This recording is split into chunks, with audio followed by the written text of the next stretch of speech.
foremost, I want to know the names of your accomplices inside this hotel.' 'I have no more,' said Jules. 'Rocco was the last.' 'Don't begin by lying to me. If you had no accomplice, how did you contrive that one particular bottle of Romanée Conti should be served to his Highness Prince Eugen?' 'Then you discovered that in time, did you?' said Jules. 'I was afraid so. Let me explain that needed no accomplice. The bottle was topmost in the bin, and naturally it would be taken. Moreover, I left it sticking out a little further than the rest.' 'You did not arrange, then, that Hubbard should be taken ill the night before last?' 'I had no idea,' said Jules, 'that the excellent Hubbard was not enjoying his accustomed health.' 'Tell me,' said Racksole, 'who or what is the origin of your vendetta against the life of Prince Eugen?' 'I had no vendetta against the life of Prince Eugen,' said Jules, 'at least, not to begin with. I merely undertook, for a consideration, to see that Prince Eugen did not have an interview with a certain Mr Sampson Levi in London before a certain date, that was all. It seemed simple enough. I had been engaged in far more complicated transactions before. I was convinced that I could manage it, with the help of Rocco and Miss Spencer.' 'Is that woman your wife?' 'She would like to be,' he sneered. 'Please don't interrupt. I had completed my arrangements when you so inconsiderately bought the hotel. I don't mind admitting now that from the very moment when you came across me that night in the corridor I was secretly afraid of you, though I scarcely admitted the fact even to myself then. I thought it safer to shift the scene of our operations to Ostend. I had meant to deal with Prince Eugen in this hotel, but I decided then to intercept him on the Continent, and I dispatched Miss Spencer with some instructions. Troubles never come singly, and it happened that just then that fool Dimmock, who had been in the swim with us, chose to prove refractory. The slightest hitch would have upset everything, and I was obliged to clear him off the scene. He wanted to back out, he had a bad attack of conscience, and violent measures were essential. I regret his untimely decease, but he brought it on himself. Well, everything was going serenely when you and your brilliant daughter, apparently determined to meddle, turned up again among us at Ostend. Only 24 hours, however, had to elapse before the date which had been mentioned to me by my employers. I kept poor little Eugen for the allotted time, and then you managed to get hold of him. I do not deny that you scored there, though, according to my original instructions, you scored too late. The time had passed, and so far as I knew, it didn't matter a pin whether Prince Eugen saw Mr Sampson Levi or not. But my employers were still uneasy. They were uneasy even after little Eugen had lain ill in Ostend for several weeks. It appears that they feared that even at that date an interview between Prince Eugen and Mr Sampson Levi might work harm to them. So they applied to me again. This time they wanted Prince Eugen to be finished off entirely. They offered high terms.' 'What terms?' 'I had received £50,000 for the first job, of which Rocco had half. Rocco was also to be made a member of a certain famous European order, if things went right.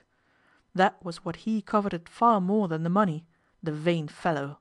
For the second job I was offered 100,000, a tolerably large sum.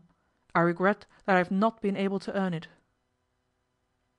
'Do you mean to tell me,' asked Racksole, horror struck by this calm confession in spite of his previous knowledge, 'that you were offered 100,000 to poison Prince Eugen?'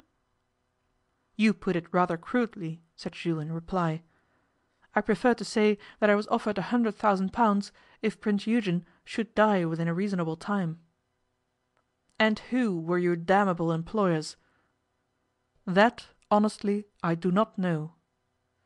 'You know, I suppose, who paid you the first 50,000 pounds, and who promised you the 100,000?' 'Well,' said Jules, 'I know vaguely. I know that he came via Vienna from Bosnia. My impression was that the affair had some bearing, direct or indirect, on the projected marriage of the King of Bosnia. He is a young monarch, scarcely out of political leading strings, as it were, and doubtless his ministers thought that they had better arrange his marriage for him. They tried last year, and failed because the princess whom they had in mind had cast her sparkling eyes on another prince. That prince happened to be Prince Eugen of Posen. The ministers of the King of Bosnia knew exactly the circumstances of Prince Eugen.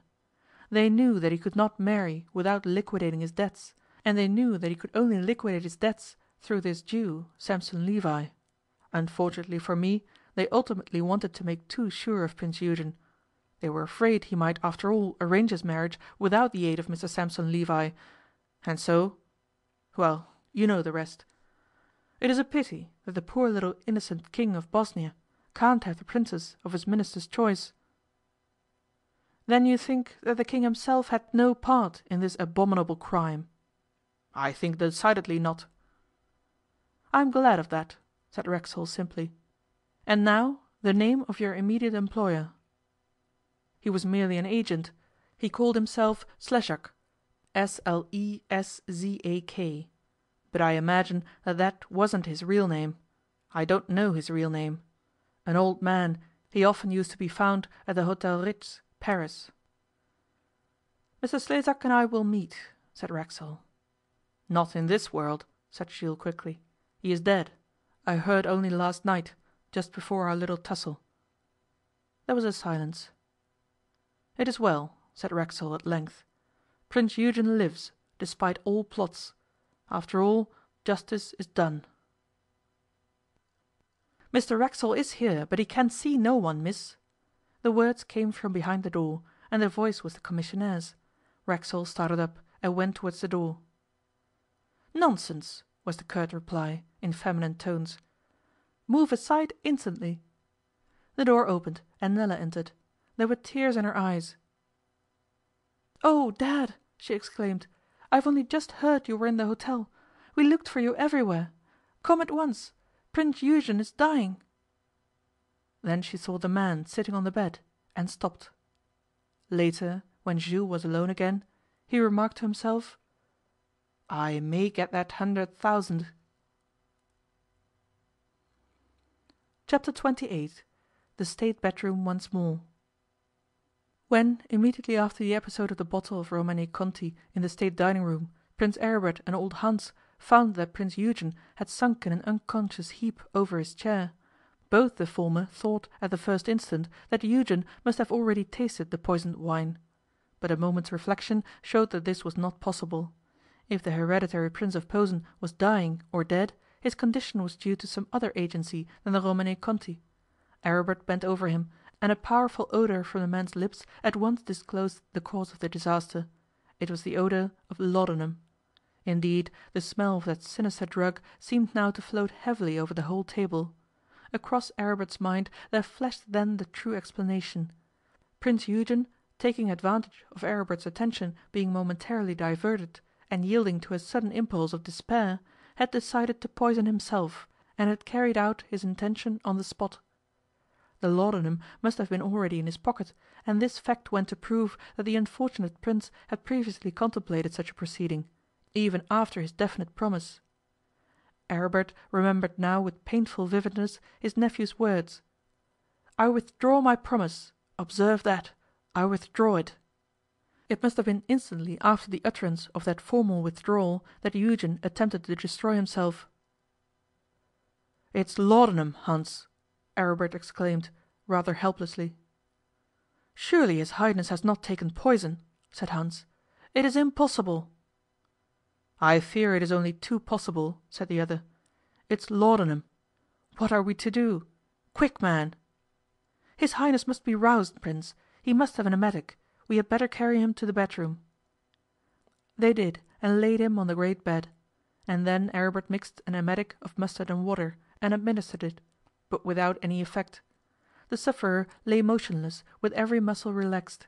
His skin was ice cold to the touch, and the eyelids, half drawn, showed that the pupils were painfully contracted. Go out and send for a doctor, Hans. Say that Prince Eugen has been suddenly taken ill, but that it isn't serious.